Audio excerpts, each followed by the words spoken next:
भगवान श्री कृष्ण आगे बोले, हे प्रिय, जब गुणवती को राक्षस द्वारा अपने पति एवं पिता के मारे जाने का समाचार मिला तो वह विलाप करने लगी। हा नाथ, हा पिता, मुझको त्याग कर तुम कहाँ चले गए? मैं अकेली स्त्री तुम्हारे बिना अब क्या करूं? अब मेरे भोजन वस्त्र आदि की व्यवस्था कौन करेगा? घर में प्रेम पूर्वक मेरा पालन पोषण कौन करेगा? मैं कुछ भी नहीं कर सकती। मुझ विधवा की रक्षा कौन करेगा? मैं कहाँ जाऊं? मेरे पास तो कोई ठिकाना भी नहीं रहा। इस प्रकार विलाप करते हुए गुणवती चक्कर खाकर धरती पर गिर पड़ी और बेहोश हो गई। बहुत देर बाद जब उसे होश आया तो वह पहले की ही भांति करुण विलाप करते हुए शोक सागर में डूब गई। कुछ समय के पश्चात जब वह संभली तो उसे ध्यान आया कि पिता और पति की मृत्यु के बाद मुझे अब उनकी क्रिया करनी चाहिए जिससे उनकी गति हो सके। इसलिए उसने अपने घर का सामान बेच दिया और उसे प्राप्त धन से उसने अपने पिता एवं पति का श्राद्ध किया। तत्पश्चात वह उसी नगर में रहते हुए 8 पहर भगवान विष्णु की भक्ति करने लगी। उसने मृत्यु पर्यंत तक नियम पूर्वक सभी एकादशियों का व्रत और कार्तिक महीने में उपवास एवं व्रत किए। हे प्रिय, एकादशी और कार्तिक व्रत मुझे बहुत ही प्रिय है। इनसे मुक्ति, भुक्ति, पुत्र तथा संपत्ति प्राप्त होती है। कार्तिक मास में जब तुला राशि पर सूर्य आता है तब ब्रह्म मुहूर्त में उठकर स्नान करने एवं व्रत व उपवास करने वाले मनुष्य मुझे प्रिय है, क्योंकि यदि उन्होंने पाप भी किए हो तो भी वह स्नान व व्रत के प्रभाव से उन्हें मोक्ष हो जाता है। कार्तिक में स्नान, जागरण, दीपदान एवं तुलसी के पौधे की रक्षा करने वाले मनुष्य साक्षात भगवान विष्णु के समान है। कार्तिक मास में मंदिर में झाड़ू लगाने वाले, स्वस्तिक बनाने वाले, भगवान विष्णु की पूजा करने वाले मनुष्य जन्म मरण के चक्कर से छुटकारा पा जाते हैं।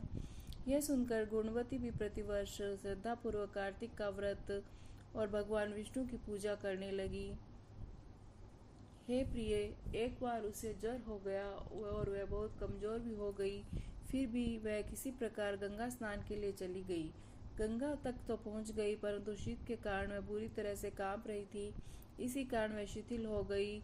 जब मेरे भगवान विष्णु दूत उनके मेरे धाम ले आए, तत्पश्चात ब्रह्मा आदि देवताओं की प्रार्थना पर जब मैंने कृष्ण का अवतार लिया तो मेरे गण भी मेरे साथ इस पृथ्वी पर आए। और इस समय यादव है। तुम्हारे पिता पूर्व जन्म में देव शर्मा थे, तो इस समय सत्राजित है। पूर्व जन्म में चंद्र शर्मा जो तुम्हारा पति था वह डाकू है। और वह देवी, हे देवी, तू ही वह गुणवती है। कार्तिक व्रत के प्रभाव के कारण तू ही मेरी अर्धांगिनी हुई है। पूर्व जन्म में तुमने मेरे मंदिर के द्वार पर तुलसी का पौधा लगाया था। इस समय वह तेरे आंगन के महलों के आंगन में कल्प वृक्ष के रूप में विद्यमान है। उस जन्म में तुमने जो दीपदान किया था उसी कारण तुम्हारी देह इतनी सुंदर है और तुम्हारे घर में साक्षात लक्ष्मी का वास है। चूंकि तुमने पूर्व जन्म में अपने सभी व्रतों का फल पति स्वरूप विष्णु को अर्पित किया था, उसी के प्रभाव से इस जन्म में तुम मेरी पत्नी हुई हो। पूर्व जन्म में तुमने नियम पूर्वक जो कार्तिक मास का व्रत किया था उसी के कारण मेरा और तुम्हारा कभी वियोग नहीं होगा। इस प्रकार कार्तिक मास में व्रत आदि करने वाले मुझे तुम्हारे समान प्रिय है। दूसरे जब तब यज्ञ दान आदि करने से प्राप्त फल कार्तिक मास में किए गए व्रत के फल से बहुत थोड़ा होता है, अर्थात कार्तिक मास के व्रतों का 16वां भाग में नहीं होता है। इस प्रकार सत्यभामा भगवान श्री कृष्ण के मुख से अपने पूर्व जन्म के पुण्य का प्रभाव सुनकर बहुत प्रसन्न हुई। जय Shri Hari. Please subscribe my channel and press the bell icon for more updates. Thank you.